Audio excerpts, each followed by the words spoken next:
Hai semua, hari ini kami nak kongsi kenapa pokok perlukan biostimulan bukan sekadar baja. Ini penjelasan mudah untuk berkebun di rumah ataupun katakan kita hanya sekadar hobi. Ramai orang fokus pada baja, tapi pokok sebenarnya perlukan biostimulan untuk pulih daripada stres, aktifkan fungsi semula jadi dan tumbuh lebih sihat. Ketahui bila dan kenapa biostimulan penting. Jadi pertama sekali, kalau kita cakap tentang penjagaan pokok, kebanyakan kita akan terus fikir tentang baja, tak kira baja NPK, baja organik atau baja secair. Semuanya penting kerana ia membekalkan nutrien untuk pokok makan. Namun, dalam banyak situasi, baja sahaja tidak mencukupi. Di sinilah konsep biostimulan menjadi relevan. Jadi, baja versus biostimulan, apa bezanya? Secara ringkas, baja berfungsi untuk membekalkan nutrien seperti nitrogen, fosforus dan potasium ataupun kalium. Ia ibarat makanan utama kepada pokok. Biostimulan pula bukan makanan tetapi lebih kepada pengaktif. Dia booster. Fungsinya ialah membantu pokok menggunakan nutrien dengan lebih efisien, mengaktifkan proses semula jadi seperti fotosintesis, meningkatkan daya tahan apabila bertepan dengan stres. Maksudnya, walaupun baja sudah ada dalam media ataupun tanah, pokok yang stres selalunya tak mampu memanfaatkan nutrien tersebut dengan baik. Jadi, dengan adanya biostimulan, ia bantu hidupkan semula sistem dalaman pokok supaya ia boleh berfungsi dengan lebih optimum.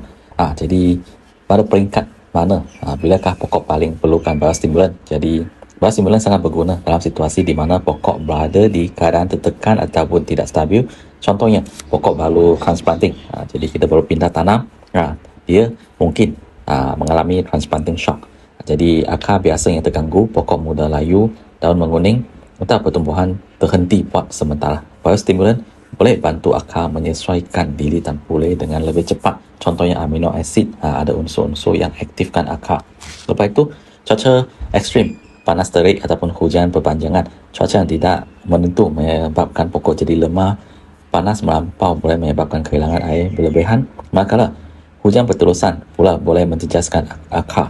Jadi dalam keadaan ini, biostimulan boleh membantu meningkatkan ketahanan terhadap stres dan seterusnya daun pucat ataupun pertumbuhan perlahan.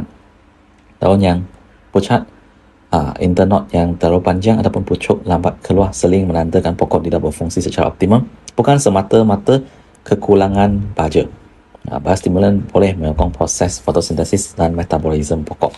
Jadi seterusnya, bila kita perlukan biostimulan, ia juga penting masa fasa reproduktif, fasa berbunga, berbuah, apabila pokok mula masuk ke fasa-fasa ini kan.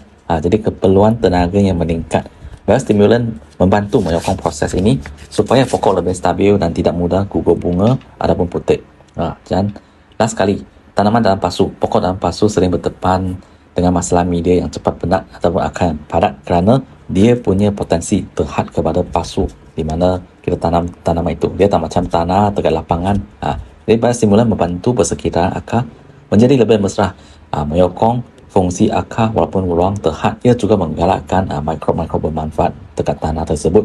Jadi secara ringkasnya, pokok membeli apa yang pokok baja membeli apa yang pokok perlukan. Manakala biostimulan membantu pokok menggunakan apa yang sudah ada dengan lebih baik. Jadi gabungan penjagaan asas yang betul, media sesuai, silaman konsisten, cahaya mencukupi bersama dengan penggunaan biostimulan secara konsisten berkala boleh membantu pokok kekal lebih sihat, stabil dan segar dalam jangka panjang.